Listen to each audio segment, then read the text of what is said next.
You step out onto Mars without a suit just for a second. Maybe you hold your breath like you're jumping into cold water. Bad plan.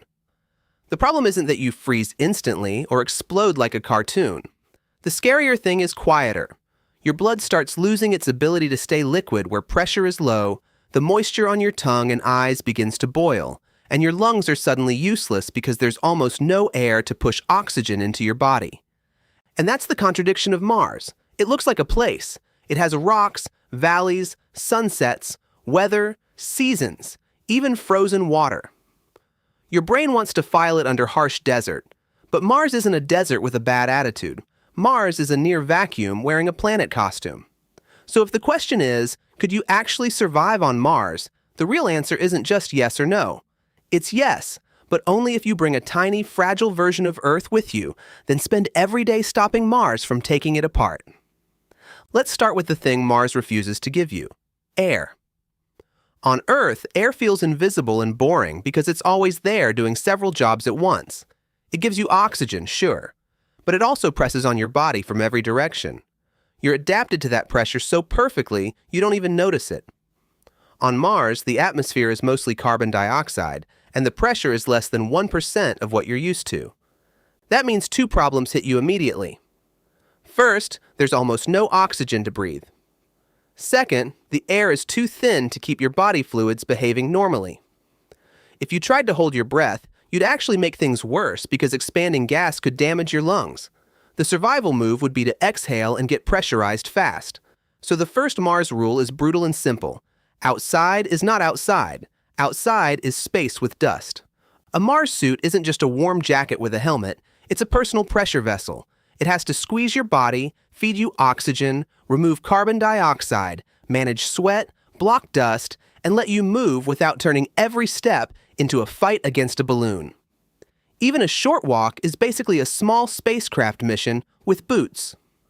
Okay, so we stay inside, build a habitat, seal the doors, pump in air. Problem solved? Not even close, because Mars is also freezing, but not in the normal winter way. People hear cold planet and imagine Antarctica. That's useful, but only up to a point. Antarctica has thick air. Wind can steal heat from you fast because air molecules crash into your body and carry warmth away. Mars has barely any air, so the cold behaves strangely. The ground and sky can be viciously cold, but the thin air doesn't move heat the same way. Still, your habitat has to survive huge temperature swings. Sunlight warms surfaces during the day, then heat leaks away fast at night. Metal expands and contracts. Seals stiffen. Batteries hate it. Pipes hate it. Anything with water in it becomes a potential disaster. And water is where Mars starts teasing you. Because Mars does have water, not lakes you can stroll up to with a bucket, but ice locked in the ground and at the poles. That's enormous. Water means drinking, washing, growing food, and splitting water into hydrogen and oxygen. In a survival story, water is usually the impossible part. On Mars, it's more like a treasure chest buried under concrete. You can use it, but you have to find it, mine it, clean it, melt it, store it, and protect it. Every step needs power and equipment. If a pump fails, you're not just inconvenienced. You're suddenly negotiating with a planet that doesn't care how clever your mission plan was. Now, food seems like the obvious next hurdle. Could you grow potatoes like in that famous Mars story? Sort of. But Mars dirt is not friendly garden soil. Earth soil is alive. It's full of bacteria, fungi, tiny creatures, decaying material, and chemistry that plants have been dealing with forever. Mars regolith, which is the loose crushed rock on the surface, is more like sterile construction dust with unpleasant bonus chemicals. One of those chemicals is perchlorate. In plain English, that's a salty compound that can mess with your thyroid and isn't something you want sprinkled on salad. It's not magic poison dust, but it means you can't just scoop Mars dirt into a planter and call it a farm. You'd need to wash it, treat it, mix it with nutrients, and probably use controlled systems like hydroponics, where plants grow with water and minerals instead of normal dirt. Here's the annoying twist. Plants are not just calories. They're also mood support, oxygen support, water recycling support, and sanity support. A little greenhouse on Mars isn't a cute hobby corner. It's part pantry, part life support, part therapy room. But a greenhouse creates another problem. Plants love sunlight, and sunlight on Mars is weaker than on Earth. Mars is farther from the sun, so every square meter gets less energy. Dust storms can make it worse by dimming the sky for weeks. Not movie-style storms that knock over rockets because the air is too thin to shove hard like that, but planet-sized hazes that cut solar power and coat everything. So now we need power. Lots of it. Solar panels could work, especially near the equator, but dust is the villain that doesn't need drama. It just settles. A thin layer on panels means less electricity. Less electricity means less heat, less air processing, less water recovery, less communication, and less ability to fix the next thing that breaks. Nuclear power starts looking less scary when the alternative is your oxygen system politely shutting down during a dust storm. A small reactor doesn't care if the sky goes brown, it just keeps making power. On Mars, boring, steady power is life. Hold on, though. Let's say we have a sealed habitat: oxygen, heat, water, food, and power. That's a decent checklist. Are we alive now? Yes, in the same way someone in a submarine is alive, which means the next threat isn't the planet directly. It's the machine between you and the planet. A Mars habitat would be a closed loop, or at least it would try to be. A closed loop means you reuse almost everything. Your breath gets scrubbed, your urine becomes water again, moisture from the air gets collected, waste gets processed. Nothing is just thrown away, because away is a luxury Earth gives you. This is where survival gets less cinematic and more uncomfortable. On Earth, if your house has a problem, you open a window, call someone, buy a part, or leave. On Mars, there is no open window. The repair crew is you. The spare part might be months away, if it exists at all. And the hardware has to keep working while dust sneaks into joints, radiation damages materials, and every mistake has nowhere to spread out.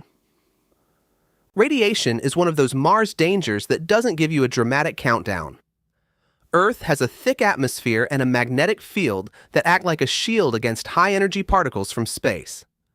Mars has a thin atmosphere and no global magnetic shield like Earth's, so more radiation reaches the surface. Some comes steadily from deep space. Some comes in dangerous bursts from the sun. You wouldn't drop dead from standing outside once. That's part of what makes it sneaky. The risk builds over time, more damage to cells, higher cancer risk, more danger during solar storms. A Mars base would probably need shielding, maybe by using water tanks, buried habitats, or layers of local dirt piled overhead. So the cozy Mars home might not look like a glass dome with a sunset view. It might look like a bunker, a cave, or a stack of pressurized tubes tucked under dirt. Romantic? Not really. Sensible? Very.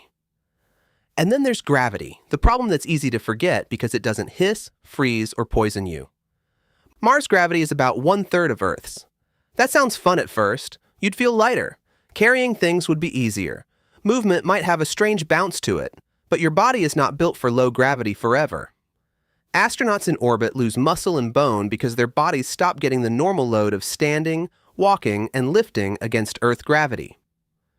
Mars has more gravity than orbit, so maybe it's better. But we don't actually know what living for years in 1/3 gravity does to a human body, especially for kids, pregnancy, healing, eyesight, balance, and the heart. That's a giant question mark sitting under every dream of a permanent settlement. This is the part where the survival fantasy changes shape. The first version of surviving Mars is, don't die when the door opens. That's dramatic, and honestly, Mars wins that round easily unless you're suited. The second version is, can humans build a base that keeps people alive for months or years?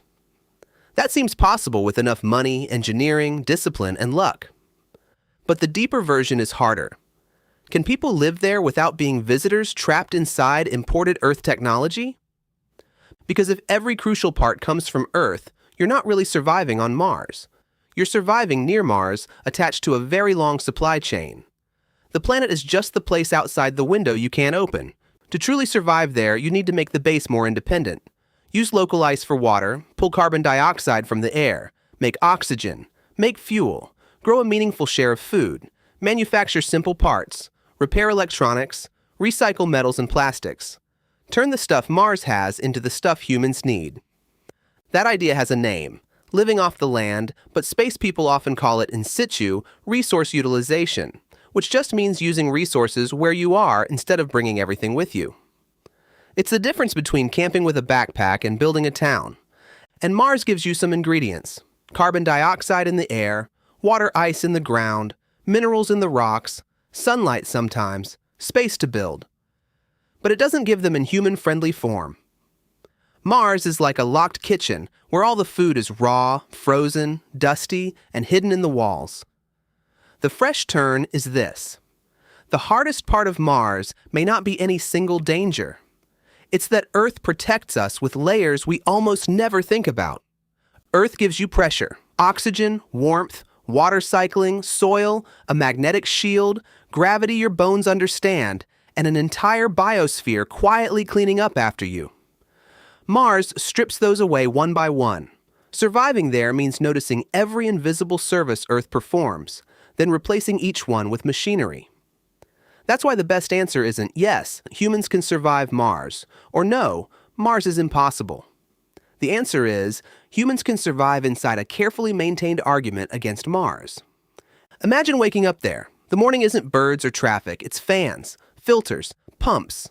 A wall display telling you carbon dioxide is low enough, pressure is stable, power reserves are okay, the water recycler behaved overnight. Breakfast exists because someone cleaned a growth tray 3 weeks ago and a nutrient sensor didn't fail. Your shower is a mist and a compromise. Your window, if you have one, is thick and small and maybe pointed at a pink sky that could kill you beautifully. Then you suit up. You check seals. You check oxygen. You check comms. You step into an airlock and wait while the room becomes less like Earth. The outer door opens, and there it is. The most reachable other world, sitting under your boots, completely unable to welcome you. Could you survive that? For a visit, probably. For a serious mission, yes, if the systems work and the people are trained. For a lifetime, maybe. But only after we learn how to make Mars less like a campsite and more like a living machine that can heal itself. The funny thing is, Mars doesn't just ask whether we're tough enough. It asks whether we understand what being alive on Earth actually costs. Every breath here is free only because a whole planet is paying the bill. So if humans ever do survive on Mars, the victory won't be planting a flag. It'll be something quieter. A light staying on through a dust storm, a crop growing in cleaned-up alien dirt, a repair made from local material, a child someday treating the sound of habitat fans as normal. Mars won't become easy. It won't become Earth. But if we can carry enough of Earth with us, then slowly teach that little bubble to use Mars itself, survival stops being a stunt and starts becoming a civilization. And that might be the strangest part. The first humans on Mars won't be conquering a planet. They'll be discovering just how much planet it takes to keep a human alive. If this changed how you picture Mars, send it to someone who still thinks the hard part is just getting there.